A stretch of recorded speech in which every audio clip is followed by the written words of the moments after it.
வணக்கம் நேயர்களே, நீங்கள் அனைவரும் அறிந்திருப்பீர்கள். பிரபல சீரியல் நடிகை சித்ரா இவர் மரணம் அடைந்து விட்டார் என்ற காலையிலிருந்து இதை பற்றி தற்கொலை அப்படின்னு சொல்லித்தான் செய்திகள் வந்த வண்ணம் இருந்தது. ஆனால் இப்போது வருகின்ற தகவல்கள், கிடைக்கப்பெற்ற தகவல்களை பார்க்கின்ற போது இது தற்கொலை அல்ல, இதன் பின்னணியில் ஒரு மர்மம் இருக்கின்றது என்கின்ற பலத்த சந்தேகம் மட்டும் தெள்ள தெளிவாக உள்ளங்கை நெல்லிக்கனியாக தெரிகின்றது. ஏனென்று சொன்னால் முக்கியமான சந்தேகம் இவர் அடித்து கொல்லப்பட்டாரா என்கின்ற கேள்வியுடன் தான் இருக்கின்றது. காரணம் என்ன அப்படி என்று சொன்னால், இவர் சரியாக 2:30 மணிக்கு ஹோட்டலுக்கு வந்திருக்கின்றார். அந்த ஹோட்டலை பொறுத்தவரையில் இந்த சம்பவத்தை தெளிவாக பார்த்தோம்னா நிறைய விடயங்களை இங்கே பார்க்கவிருக்கின்றது. அதாவது இதில் நடந்த முழு விடயங்களையும் பார்ப்போம். அதன் பின்னர் உங்கள் மனதில் என்ன தோன்றுகிறது, இது எதாக இருக்கும் அப்படி என்பதை நீங்கள் கமெண்ட் வாயிலாக கூறுங்கள். முதலாவது பிரச்சனை எங்கிருந்து ஆரம்பித்திருக்கிறது என்று சொன்னால், இந்த சீரியல் நடிகை சித்ரா அவர்களுடைய கணவர், அதாவது வருங்கால கணவர் என்று இவ்வளவு நாளும் கூறினார்கள். பட் இன்று அவர் போலீஸ் விசாரணையில் தாங்கள் ஏற்கனவே பதவி திருமணம் செய்து விட்டோம் என்று கூறியிருக்கிறார்கள். அவருடைய கணவர் ஹேம்நாத் அவருடைய மாமியார், அதாவது சித்ராவினுடைய தாயாருக்கும் மாமியாருக்கும் இடையில் ஏற்பட்ட பிரச்சினை, சண்டை காரணமாகத்தான் அவர்கள் வீட்டில் தங்காமல் இந்த ஹோட்டலில் தங்கியிருக்கிறார்கள். அது ஒரு காரணம். இரண்டாவது காரணம், படப்பிடிப்பு தளத்துக்கும் அந்த ஹோட்டலுக்கும் இருக்கின்ற தூரம். அதாவது வீட்டிலிருந்து படப்பிடிப்பு தளத்திற்கு வந்து செல்வது கடினம் என்பதன் காரணமாக இவர்கள் ரூம் போட்டு தங்கியிருக்கிறார்கள் அப்படி என்றுதான் முதற்கட்ட தகவல்கள் வெளிவந்திருக்கின்றது. அடுத்த விடயம் என்ன அப்படி என்று சொன்னால், சரியாக 2:30 மணிக்கு அவர் ஷூட்டிங் முடித்து வந்திருக்கின்றார். வந்த பின்னர் தான் குளித்து விட்டு வருவதாக கூறியிருக்கின்றார். இருவரும் மறுபடியும் வெளியே செல்வதாக பிளான் பண்ணியிருந்ததாக முதற்கட்ட விசாரணையில் கூறியிருந்தார். அவர் குளித்துட்டு வருவதாகவும் அதுவரை ரூமை விட்டு வெளியே நிற்குமாறு கூறியிருந்தார். 2:30க்கு வந்திருக்கிறார்கள். 3 மணிக்கு இவருடைய மரணம் போலீசாருக்கு அறிவிக்கப்பட்டிருக்கின்றது. அப்போ அந்த அரை மணி நேர கேப்புகளில் தான் இவங்களுக்கு ஏதோ நடந்திருக்குது. பாத்ரூமுக்கு கதவு இருக்கும்போது கணவர் ரூமை விட்டு போக வேண்டியதற்கான அவசியம் அங்கு இல்லை. இது முதலாவது விடயம். இரண்டாவது விடயம் என்ன அப்படி என்று சொன்னால், இவருடைய சோஷியல் மீடியா அது ஆக்டிவாக இருந்திருக்கிறது. மிக சந்தோஷமான பதிவுகளை போட்டிருக்கின்றார். மூன்றாவது விடயம், இவர் ஒரு உளவியல் படித்த ஒருவர், தற்கொலை செய்வதற்கான வாய்ப்பு குறைவு. நான்காவது விஷயம் என்ன அப்படி என்று சொன்னால், அதாவது இவருடைய கணவர் 2:30 மணிக்கு என்ன செய்திருக்கிறார் அப்படின்னு சொன்னால், ஹோட்டலுக்கு வந்திருக்கிறார். 3 மணிக்கு போலீஸுக்கு அறிவித்திருக்கிறார். அதற்கிடையில் பிரச்சனை வந்திருக்கிறது, குளிக்க போயிருக்கிறார்கள். பிரச்சனை வந்திருக்கிறதுக்கான வாய்ப்பு இருக்கிறது. வந்திருக்கிறதுன்றது யாருக்கும் தெரியாது, பட் வந்திருப்பதற்கான வாய்ப்பு இருக்கிறது. கீழே சென்று மாற்று திறப்பை வாங்கி திறந்திருக்கிறார். திறக்கும் போது இவர் உயிரிழந்து இருப்பதாக கூறியிருக்கிறார். அதாவது அரை மணி நேர இடைவெளிக்குள் அந்த குறிப்பிட்ட நடிகை தூக்கில் தொங்கியிருக்கிறார் என்று சொன்னால், முதலாவதாக போலீசாருக்கு ஃபோன் பண்ணுவார்களா அல்லது அவரை மீட்டு உடனடியாக வைத்தியசாலைக்கு கொண்டு செல்ல முயற்சிப்பார்களா? முதற்கட்டமாக 100க்கு அழைத்திருப்பதாக கூறியிருக்கிறார்கள். அந்த அடிப்படையிலேயே இவருடைய மரணத்தை உறுதி செய்திருக்கிறார்கள். அவரை காப்பாற்ற வேண்டும் என்கின்ற அந்த அடிப்படை முகாந்திரம் அங்கே இருக்கவில்லை என்பதும் அடுத்த விடயமாக இருக்கிறது. அடுத்த 5வது விடயம் என்ன அப்படி என்று சொன்னால், அதாவது எப்படியும் இவரை பூட்டி விட்டு உடனடியாக எப்படி தூக்கில் தொங்குவது என்றெல்லாம் பிளான் போட்டு இதெல்லாம் பண்ணுறதுக்கு எப்படியும் குறைந்தது மினிமம் ஒரு 10 நிமிடம் எடுத்திருக்கு. இவர்கள் திறந்து பார்க்கும்போது அவர் தூக்கில் தொங்கி ஒரு 20 நிமிடம் இருக்கும். அதற்கிடையில் அவர் இறந்திருப்பார் என்று சொல்லி 100% முடிவு செய்ய முடியாது. உடல் சூடு கூட அடங்கி இருக்காது. இப்படியான ஒரு சூழ்நிலையில் யாருடைய முடிவை கேட்டு இவர்கள் இறந்து விட்டார் என்ற முடிவுக்கு வந்தார்கள். அப்படி என்று சொன்னால், இவர் ஏற்கனவே கொலை செய்யப்பட்டு தொங்கவிடப்பட்டாரா என்பது அடுத்த 6வது பாயிண்டாக இருக்கின்றது. அடுத்த விடயம் என்ன அப்படி என்று சொன்னால், இவருடைய கழுத்தில் இருக்கின்ற ஒரு சின்ன காயம் ஒன்று, அதாவது இரத்த காயம் ஒன்று இருக்கிறது நாடியில். அதை விட முகத்தில் நகைக்காயங்கள் இருக்கின்றது. இது அவர்களுக்குள் ஏதோ ஒரு தகராறு நடந்திருக்கின்றது என்பதை தெளிவாக காட்டுகின்றது. அல்லது எண்ணத்தையாலோ தூக்கி அடித்திருக்க வாய்ப்பு இருக்கின்றது. அந்த அதிர்ச்சியில் அவர் உயிரிழந்திருக்க வாய்ப்பு இருக்கின்றது. அதன் பின்னர் அவர் உடனடியாக இவரை தூக்கில் தொங்க விட்ட பின்னர் ஹோட்டலிலிருந்து வெளியேறி மாற்றுச்சாவியினூடாக திறந்து இந்த நாடகத்தை அரங்கேற்றியிருக்க வாய்ப்பு இருக்கின்றது என்று சொன்னால், அதிகமாக ஹோட்டல்களில் தங்குபவர்களுக்கு தெரியும், பெரும்பாலான ஹோட்டல்கள் சாவி இல்லாவிட்டாலும் கூட வெளியிலிருந்து பூட்டக்கூடிய ஃபெசிலிட்டியுடன் தான் இருக்கும். அந்த நோப் டோருடன் தான் அது இருக்கும். அப்படி இருக்கும்போது இந்த கொலையை இவர் வெற்றிகரமாக தடயத்தை மாற்றிவிட்டு உடனடியாக வெளியிலிருந்து லாக் பண்ணிவிட்டு மறுபடியும் உள்ளே சென்றிருக்க வாய்ப்பு இருக்கின்றது. அடுத்த விடயம் என்ன அப்படி என்று சொன்னால், ஒருவேளை விஜய் சித்ரா வந்து தற்கொலை தான் பண்ணியிருக்கிறார் அப்படி என்று சொன்னால் அவருடைய சமூக வலைத்தள பக்கங்கள் வந்து மிகவும் ஆக்டிவாக இருந்தது.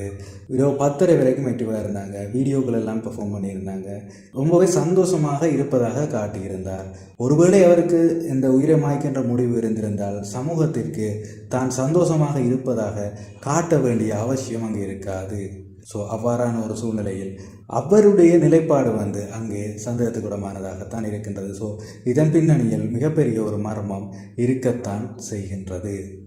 ஸோ இந்த இடத்துல வந்து மெயின் சந்தேகம் யார் மீது வரும் அப்படி என்று சொன்னால் இவருடைய கணவர் ஹேம்நாத் மீது வரும். அடுத்தது இவர் வந்த படப்பிடிப்பு தளத்திலிருந்து வந்த இடத்துல வந்து ஒரு சந்தேகம் ஒன்று வரும். ஸோ அந்த அடிப்படையில் அந்த விசாரணைகளை வந்து போலீசார் ஆரம்பித்திருக்கிறார்கள். முதற்கட்டமாக கணவரிடம் விசாரணை நடைபெறுகின்ற அந்த நேரத்தில் பார்த்தீங்களாக இருந்தால் படப்பிடிப்பு தளத்தில் இருந்த அனைவரிடமும் தனித்தனியே விசாரணை செய்யவும் ஆரம்பித்திருக்கிறார்கள். இதேவேளை இவருடைய தொலைபேசி வந்து போலீசாருடைய கண்ட்ரோலுக்கு சென்று விட்டது. அங்கே அதை செக் பண்ணுகின்ற போது இன்னும் பல விடயங்கள் வர வாய்ப்பு இருக்கின்றது. ஒருவேளை உண்மையில் சித்ரா வந்து தற்கொலை தான் செய்திருந்தார் அப்படி என்று சொன்னால் நிச்சயமாக அவர் சோஷியல் மீடியாவிலோ ஸ்டோரியிலோ ஏதாவது ஒன்றில் பதிவிட்டிருக்க வாய்ப்பு இருக்கின்றது. பதிவிட்டிருந்தாலும் கூட அந்த நடுராத்திரியில் அவருடைய ப்ரொஃபைலை போய் செக் பண்ணுவதற்கு யாரும் வாய்ப்பில்லை. ஸோ அவ்வாறான ஒரு சூழ்நிலையில் அந்த கேப்பில் வந்து இவர்கள் இதை அழித்திருக்க வாய்ப்பு இருக்கின்றது. அதாவது இந்த பதிவை வந்து இவருடைய ஃபோனை எடுத்து அழித்திருக்க கூட வாய்ப்பு இருக்கின்றது.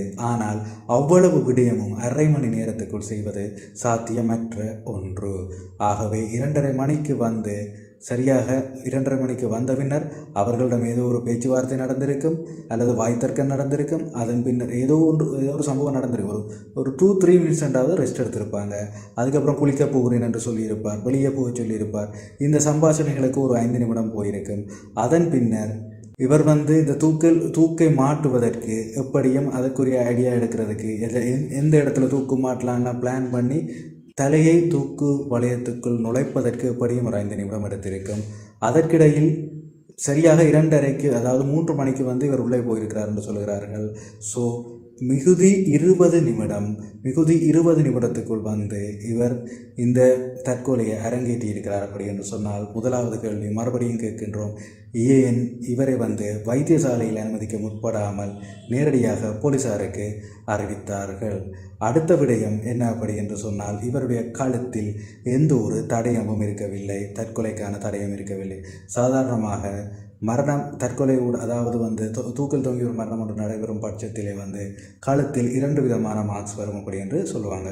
ஒன்று வந்து U மார்க் அல்லது O மார்க் வரும் அப்படின்னு சொல்லுவாங்க. அதாவது முழுவதுமாக நிறைத்திருந்தால் முழு கழுத்துக்கும் O மார்க் வரும் அப்படின்னு சொல்லுவாங்க. அப்படி இல்லை என்று சொன்னால் V மார்க் வரும் அப்படின்னு சொல்லுவார்கள். ஆனால் இங்கே அவருடைய நாடி பகுதி மட்டும்தான் தொங்கவிடப்பட்டிருக்கின்றது. அப்படி என்று சொன்னால் அவருடைய நாடி பகுதி சேதமடைந்திருக்கின்றது. ஆகவே ஒரு மிக குறுகிய நேர இடைவெளிக்குள் இவர் தூக்கில் தொங்கவிடப்பட்டிருக்கின்றார். அதாவது இறந்த பின்னரோ அல்லது மயங்கிய பின்னரோ அல்லது இறக்கும் தருவாயிலோ இவர் தூக்கில் தொங்கவிடப்பட்டிருக்க வாய்ப்பு மிக அதிகமாக இருக்கின்றது. எது எப்படியோ போலீசார் தமது பாணியில் விசாரிக்கின்ற போது இதில் இருக்கின்ற பல்வேறு விதமான மறைக்கப்பட்ட உண்மைகள் அனைத்தும் வெளியே வர வேண்டும் என்பதே பலருடைய வேண்டுகோளாகவும் இருக்கின்றது. ஏற்கனவே இவருடைய தாயார் அதாவது சித்ராவினுடைய தாயார் மருமகன் ஹேமந்த் மீது சந்தேகத்தை கிளப்பி இருக்கின்றார். ஏனென்றால் தன்னுடைய மகள் வந்து இவ்வாறான ஒரு பெண் அல்ல, இவ்வளவோ தைரியசாலியான பெண், இப்படி ஒரு கோழைத்தனமான முடிவை எடுக்கக்கூடிய பெண் அல்ல என்று கூறியிருக்கின்றார். ஏற்கனவே குடிசை மாற்று வாரியத்தில் இருந்து வெளியே வந்து இந்த துறையில் சாதித்து அதனூடாக சம்பாதித்து தனக்கென்று ஒரு வீடு, தன் தாய் தகப்பனுக்கு என்று ஒரு வீடு, அவர்களுக்கு வருமானம் பெறுவதற்காக வாடகைக்கு 2 சிறு வீடுகள், இவை எல்லாவற்றையும் சம்பாதித்து கொடுத்து விட்டுத்தான் அந்த பெண் பிள்ளை தன்னுடைய திருமணத்தையே சிந்தித்திருக்கின்றது. நிச்சயமாக இந்த நவீன கால பெண்களுக்கு மிகவும் ஒரு முன்னுதாரணமான ஒரு பெண்ணாக இவர் இருந்திருக்கின்றார். அதிலும் குறிப்பிடத்தக்க விடயம் என்ன அப்படி என்று சொன்னால் தென்னிந்திய கலாச்சாரத்திலோ அல்லது இந்திய கலாச்சாரத்திலோ பார்த்தமாக இருந்தால் அதிகமாக பெண்களால் திருமணத்துக்கு பின்னர் தாய் தகப்பனை பார்ப்பது கடினமாக இருக்கும். ஏனென்று சொன்னால் அவர்கள் இன்னொரு குடும்பத்துடன் இருந்து வாழ வேண்டிய ஒரு சூழலில் தமது சொந்த தாய் தகப்பனை பார்க்க முடியாத ஒரு சூழல் இருக்கும். அவ்வாறான ஒரு சூழ்நிலையில் தனது சொந்த தாய் தகப்பனை சரியான முறையில் பார்க்க வேண்டும் என்கின்ற ஒரு காரணத்தினால், அந்த ஆசையினால் அவர் மிகச்சரியாக திட்டமிட்டு இதை செய்திருக்கின்றார். இந்த அளவுக்கு ஃபோகாஸ்டுடன், ஒரு பிளானிங்குடன் லைஃபை கொண்டு செல்லக்கூடிய ஒருவர், அவசரப்பட்டு, அதாவது ஒரு வாழ்க்கையினுடைய வேல்யூ தெரிந்த ஒருவர் தன்னுடைய வாழ்க்கையை முடித்து கொள்ளும் அளவிற்கு கோழையானவரும் அல்ல என்பதுதான் இங்கே இருக்கின்ற முக்கியமான ஒரு விடயம். ஸோ இதை பற்றி இப்போ நீங்கள் நேரில் நீங்கள் இதை கேட்டிருந்தால் இப்போது நீங்கள் சொல்லுங்கள், உங்களுடைய கருத்து என்ன, இதை பற்றி நீங்கள் என்ன நினைக்கின்றீர்கள் அப்படின்றத வந்து கமெண்டில் சொல்லுங்கள். அதே போல் ரிப் சித்ரா அப்படின்னு சொல்லி ஒரு ஹேஷ்டேக் ஒன்று ட்விட்டரில் போயிட்டு இருக்குது. அங்கே போய் கூட உங்களுடைய கருத்துக்களை வந்து நீங்கள் கமெண்ட்டில் விடலாம். ஏன் அப்படின்னு சொன்னால், மௌனமாக இருந்தால் சுஷாந்த் சிங்கினுடைய மரணம் போலவோ அல்லது ரியாசனுடைய மரணம் போலவோ இந்த விடயங்கள் வந்து சாதாரணமாக தற்கொலை என்று சொல்லி மூடி மறைக்கப்பட்டுவிடும். இதன் பின்னணியில் இருக்கின்ற பல மர்மங்கள், உண்மைகள் கடைசி வரைக்கும் இந்த வெளி உலகத்திற்கு மறைக்கப்பட்டு கொண்டு செல்லப்பட்டுவிடும்.